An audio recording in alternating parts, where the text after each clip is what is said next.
Hello friends, welcome to our channel. இன்றைக்கி நம்ம ஒரு சூப்பரான வேலையை பற்றின தகவல் தான் பார்க்க போகிறோம். அதாவது பேங்க் ஆஃப் பரோடா இருக்குது பாருங்கள், அங்கேருந்து உங்களுக்கான வேலையை இப்போ தெரிவிச்சிருக்காங்க. இப்போ அந்த வேலைக்கு யார் யாரெல்லாம் அப்ளை பண்ணலாம், இதுக்கு தேவையான எலிஜிபிலிட்டி என்ன, இதை பற்றின மொத்த இன்ஃபர்மேஷன் தான் இந்த வீடியோ பார்க்க போகிறோம். இந்த வீடியோ ஸ்கிப் பண்ணாமல் ஃபுல்லாக பாருங்கள். அது மட்டும் அல்ல, இந்த வீடியோ நிறைய பேருக்கு ஷேர் பண்ணுங்கள். வீடியோக்குள்ளே போகிறதுக்கு முன்னாடி வேலை வாய்ப்புக்குன்னு தனியாக நம்ம ஒரு சேனல் க்ரியேட் பண்ணியிருக்கோம். இந்த சேனலில் மாவட்ட வாரியாக வர எல்லா கவர்மெண்ட் ஜாப்ஸுமே ரெகுலராக அப்டேட் பண்ணிகிட்ருக்கோம். இதுக்கான லிங்க்கை நான் டிஸ்கிரிப்ஷன் கொடுத்துட்றேன். விருப்பம் இருக்கவங்க இந்த சேனலை நீங்கள் சப்ஸ்கிரைப் பண்ணி வச்சுக்கோங்க. ஓகே, இப்போதைக்கு பேங்க் ஆஃப் பரோடா இருக்குது பாருங்கள், அங்கேருந்து உங்களுக்கான வேலையை கொடுத்துருக்காங்க. இந்த வேலைக்கு நீங்கள் 4/7/2025 24/7/2025 வரைக்கும் ஆன்லைன் மூலமாக அப்ளை பண்ணிக்கோங்க. ஸோ நீங்கள் ஒருவேளை செலக்ட் ஆகிறீங்க அப்படின்னா எந்த ஸ்டேட்டில் அப்ளை பண்ணீங்களோ அந்த ஸ்டேட்டுக்கு தான் உங்களுக்கான போஸ்டிங் இருக்கும் அப்படின்றதையும் மென்ஷன் பண்ணியிருக்காங்க. ஸோ இப்போ டீட்டெயில்ஸாக அதை பற்றி பார்க்கலாம். ஓகே, என்னமான பதவி கொடுத்துருக்காங்க அப்படின்னா லோக்கல் பேங்க் ஆஃபீஸருக்கான பதவி தான். வேக்கன்சி மொத்தமாக 2500 வேக்கன்சி கொடுத்துருக்காங்க. ஏஜ் லிமிட்டை பொறுத்த வரைக்கும் 21 வயசுலேருந்து 30 வயசுக்குள்ளே இருக்கவங்க அப்ளை பண்ணுங்கள்.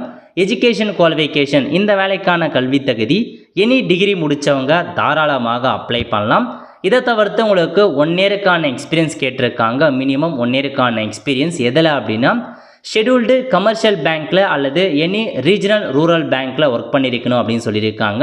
அல்லது என்பிஎஃப்சி கோஆப்ரேட்டிவ் பேங்க்கில் ஒர்க் பண்ணவங்க, பேமெண்ட் பேங்க்கில் ஒர்க் பண்ணவங்க, ஸ்மால் ஃபினான்ஸ் பேங்க்கில் ஒர்க் பண்ணவங்க, ஃபின்டெக் அந்த மாதிரி இருக்கவங்களாம் கன்சிடர் நாட் பி கன்சிடர் அப்படின்னு சொல்லியிருக்காங்க. மற்றபடி நீங்கள் மேலே இருக்க பாருங்கள், இந்த மாதிரி schedule commercial bank any regional rural பேங்க்கில் ஒர்க் பண்ணவங்க அப்ளை பண்ணிக்கலாம். ஓகே, அதேமாரி லாங்குவேஜ் ப்ரிஃபரன்ஸ், இப்போ நீங்கள் தமிழ்நாட்டுக்கு அப்ளை பண்ணுறீங்க அப்படின்னா தமிழ்நாடு லோக்கல் லாங்குவேஜ் கண்டிப்பாக தமிழ் உங்களுக்கு எழுத படிக்க தெரிஞ்சிருக்கணும் அப்படின்னு சொல்லியிருக்காங்க. அது கம்பல்சரி அப்படின்ட்டு மென்ஷன் பண்ணிட்டாங்க.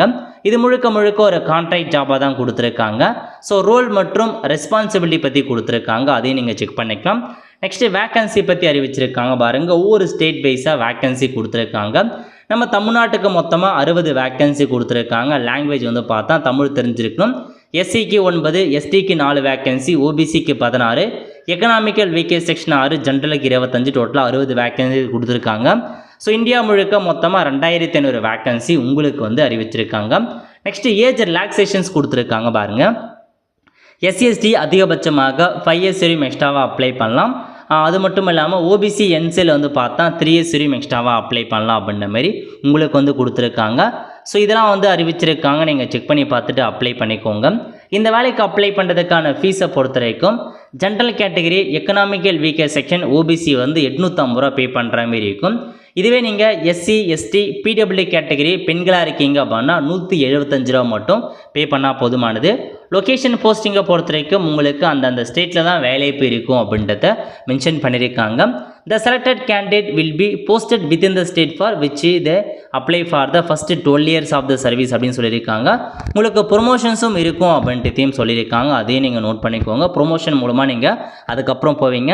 சேலரியை பொறுத்த வரைக்கும் ஸ்டார்டிங்கில் 48,480 ரூபா உங்களுக்கு சேலரி இருக்கும் அப்படின்றத சொல்லியிருக்காங்க.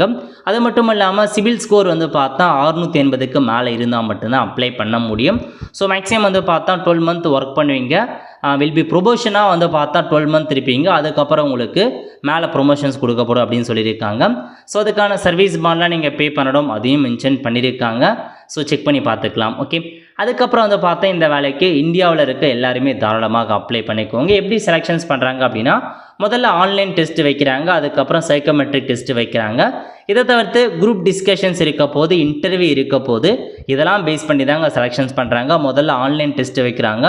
120 கொஷின் 120 மதிப்பெண்களுக்கு எக்ஸாம் இருக்க போது இங்கிலீஷ் லாங்குவேஜில் உங்களுக்கான கொஷின்ஸ் இருக்கும் அப்படின்றத சொல்லியிருக்காங்க.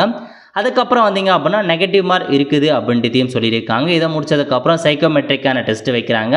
அதை முடிஞ்சதுக்கப்புறம் உங்களுக்கான டாக்குமெண்ட் வெரிஃபிகேஷன், அதுக்கப்புறம் இன்டர்வியூ, அதுக்கப்புறம் குரூப் டிஸ்கஷன், அதுக்கப்புறம் லோக்கல் லாங்குவேஜுக்கான டெஸ்ட்டு, இதெல்லாம் முடிச்சதுக்கப்புறம் தான் உங்களுக்கான இந்த ஜாப் பார்த்தா கன்ஃபர்மேஷன்ஸ் ஆகுங்க. நல்ல ஒரு ஜாப் ஆப்பர்ச்சுனிட்டி, மிஸ் பண்ணாத அப்ளை பண்ணுங்கள். அப்ளை பண்ணுறதுக்கு பேங்க் ஆஃப் பரோடா.in கரியர் வெப்சைட்டில் போனீங்க அப்படின்னா இதிலே கொடுத்துருப்பாங்க. ஸோ இதில் ஃபஸ்ட்டே இருக்குது பாருங்கள், இந்த நோட்டிஃபிகேஷன் தான் லோக்கல் பேங்க் ஆஃபீஸு. இதில் போயிட்டு அப்ளை நவ் கொடுத்து தாராளமாக நீங்கள் ஆன்லைன் மூலமாக இந்த வேலைக்கு அப்ளை பண்ணிக்கோங்க. அப்ளை பண்ண சொல்லி எந்த மாதிரி டாக்குமெண்ட் சப்மிட் பண்ணணும், லோக்கல் பேங்க் ஆஃபீஸருக்கான வேலைப்பு என்ன, ஜாப் நேச்சர் என்ன, அதை பற்றியும் கொடுத்துருக்காங்க. எல்லாமே நோட்டிஃபிகேஷன் ப்ரிப்பேர் ஆகி செக் பண்ணி பார்த்துக்கோங்க. நல்ல ஒரு ஜாப் ஆப்பர்ச்சுனிட்டி, மிஸ் பண்ணாத அப்ளை பண்ணுங்கள்.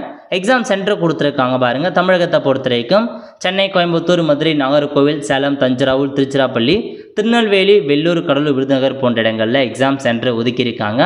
அங்கே போயிட்டு உங்களுக்கான எக்ஸாமினேஷன் நீங்கள் வந்து எழுதிக்கலாம். ஓகே, அவ்வளோ ஃப்ரெண்ட்ஸ். ஸோ இதான் உங்களுக்கான இன்ஃபர்மேஷன். நல்ல ஒரு ஜாப் ஆப்பர்ச்சுனிட்டி, மிஸ் பண்ணாத அப்ளை பண்ணுங்கள். அடுத்த ஒரு நல்ல சந்திப்போம். நன்றி, வணக்கம்.